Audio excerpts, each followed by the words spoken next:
Thank you, Mr. Roos. Senator Inhofe.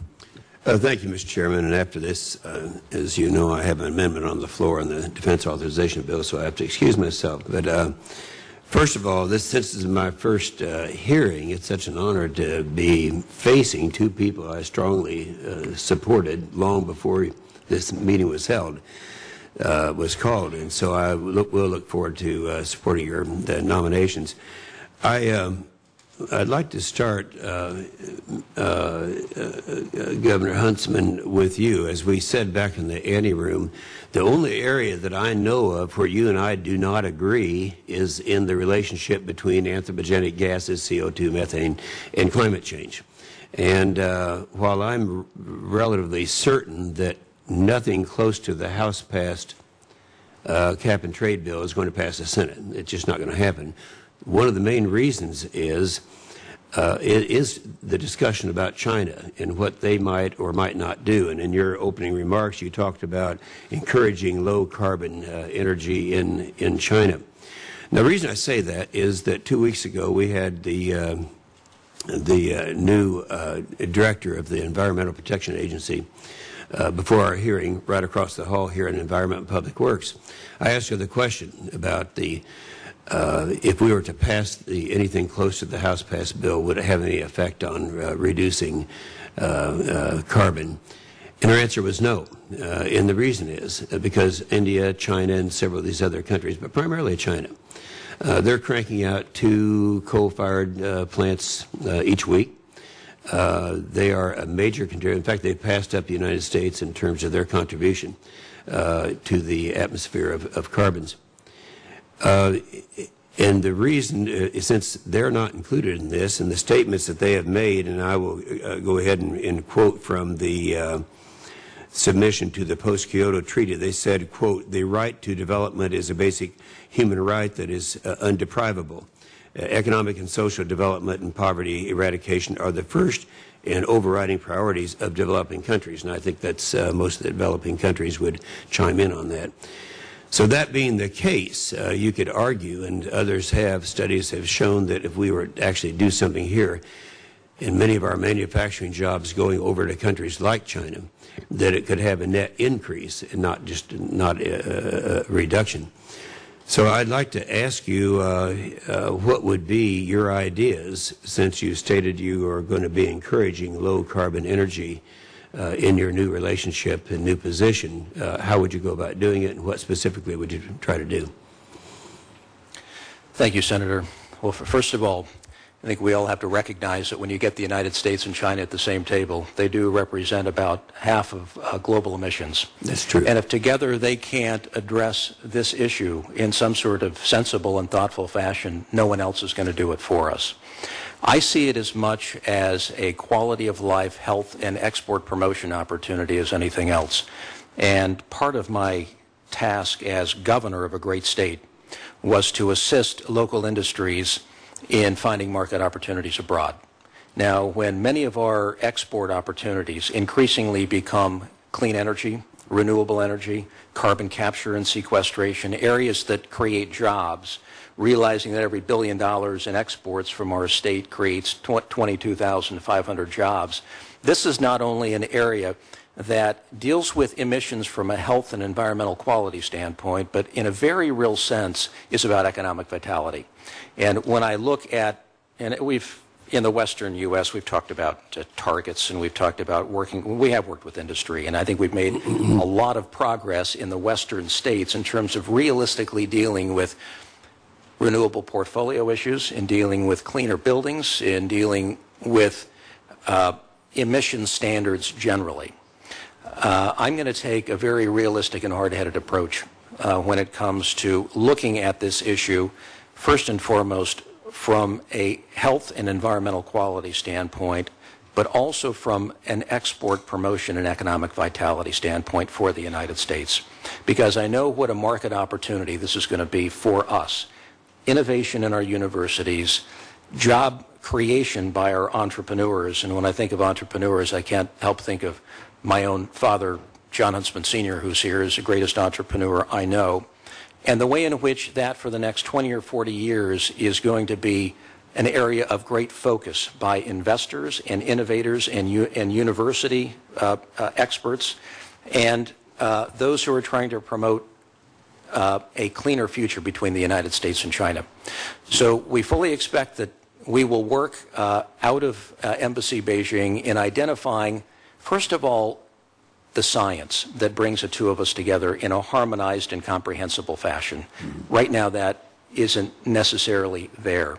So the idea that we can work with universities, think tanks, groups like NOAA, and figuring out common benchmarks, common frames of reference, just as it relates to the science of climate is going to be very, very important. But also working with the Foreign Commercial Service Office there on export opportunities that we will have for our firms in China.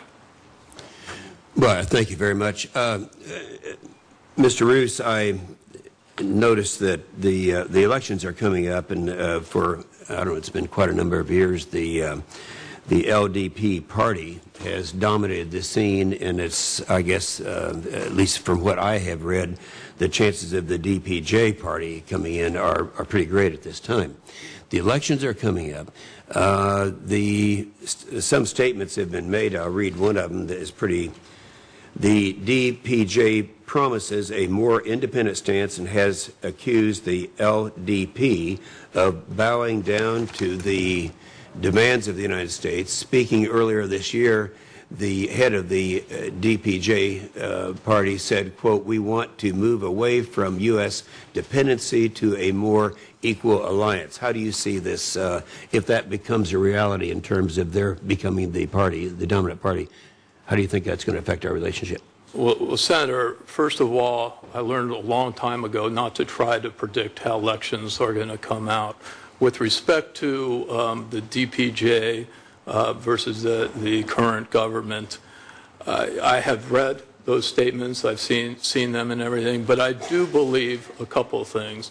Number one, that the relationships with the United States government are deep on both sides of the aisle over there. And we continue to have those relationships and will continue no matter what government is in power. Second of all, I have every reason to believe that there will be no fundamental change with respect to the bilateral relationship and the alliance with the United States.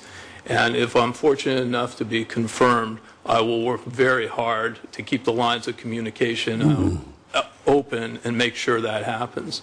Third, with respect to those particular statements that you're talking about, I have also noticed that in the last couple of days, the DPJ has tempered some of those remarks. So I think it remains to be seen how this will play out, but fundamentally the bilateral relationship and the alliance is very strong, and I will work very hard to make sure it continues. Well, that's good. And Senator Bradley made the statement that you have I wrote it down, uncanny ability to bring opposing parties together. This might put you to the test. I look forward to the challenge. Could I go just a little bit longer than our time? By all means. All right. One of the reasons I wanted on this committee was, and I see now that the ranking member of the African subcommittee is here. I've been very active in Africa, and you mentioned in your opening statement, Governor, that you recognize a problem that we, in terms of the way we look at China's attitude in Africa, whether it's with Mugabe and Zimbabwe, Sudan, and other places, where we have had opposing views. Do you have any ideas on what you might be able to do that would bring China a little closer to our way of thinking in terms of some of the problems that exist right now in Africa, specifically Zimbabwe and Sudan? You mentioned a couple of difficult, challenging, and troubling cases, and adhering to a more rigorous export control regime would be a pretty good place to start, because it is the flow of arms that create so much of the destabilized environment in both those countries. But I also like to think of Africa, where China now has, by some estimation, 750,000 people and tens of billions of dollars invested. A much different level of investment than what we have seen in earlier generations from Russia or the Soviet Union, largely in extractive industries. And the raw materials needed to fuel the thriving Chinese economy, which is growing at 8, 9, 10% for 28, 29 years running now. I think there's an opportunity here as one who's always looking for an appropriate balance sheet with China. We have on one side of the balance sheet the issues we bring up that are challenging and difficult, but we bring them up because we are who we are, and we represent the United States of America. On the other side of the balance sheet, we've got to find areas of collaboration, and I do think Africa could be one such opportunity. If you take export controls aside in the work that we must do more of in terms of the flow of arms, I think looking at something similar to an Africa Growth and Opportunity Act, having been involved in AGOA when I was trade ambassador dealing with Africa many years ago, it is an opportunity where the two of us can actually focus on a continent that is in need of economic growth. It's in need of seed capital. It's in need of the right kind of peaceful infrastructure investment that will bring stability longer term to the continent. And that is an area, interestingly enough, that I'd very much like to explore with Chinese counterparts.